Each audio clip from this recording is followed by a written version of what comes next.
Welcome to the second part of the basics of law. So here the salient features of the constitution was seen in part 1. So in part 2 we will start with the voting rights.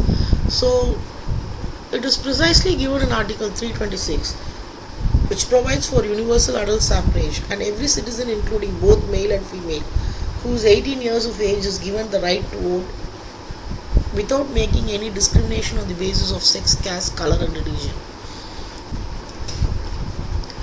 Parliament. Indian Parliament is non-sovereign. There are limitations on the powers of the Parliament. It can pass laws on those subjects which have been entrusted to it by the Constitution. The bills passed by the Parliament need to be approved of the President. The Supreme Court can exercise the powers of the judicial review over the laws passed by the Parliament and can declare unconstitutional the laws which considers or against the law. Single integrated judicial system. The entire judicial system of India is organized into an hierarchical order.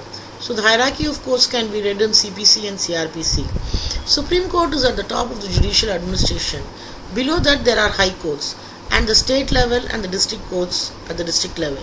All the courts of India are bound to accept to the decision of the Supreme Court as said in Article 137.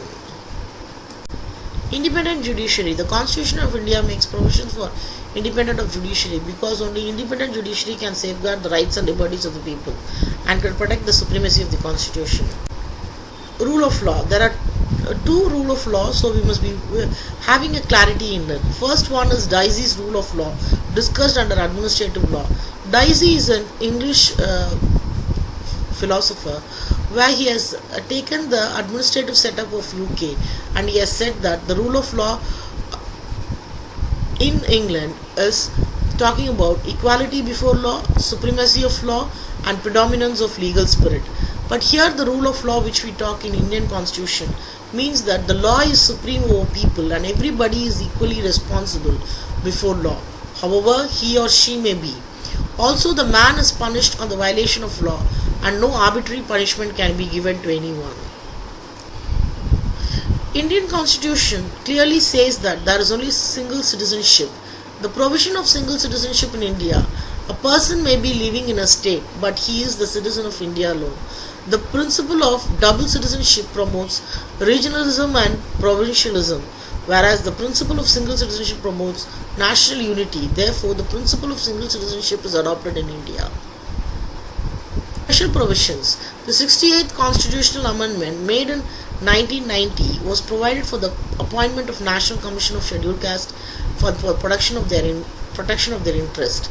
In 2002, the government constituted two separate commissions for Scheduled Caste and Scheduled Tribes. So these are specific things essential of the Indian Constitution. Thanks for watching the video and please go through all the materials as it is offline instruction material of the class taken. Thank you.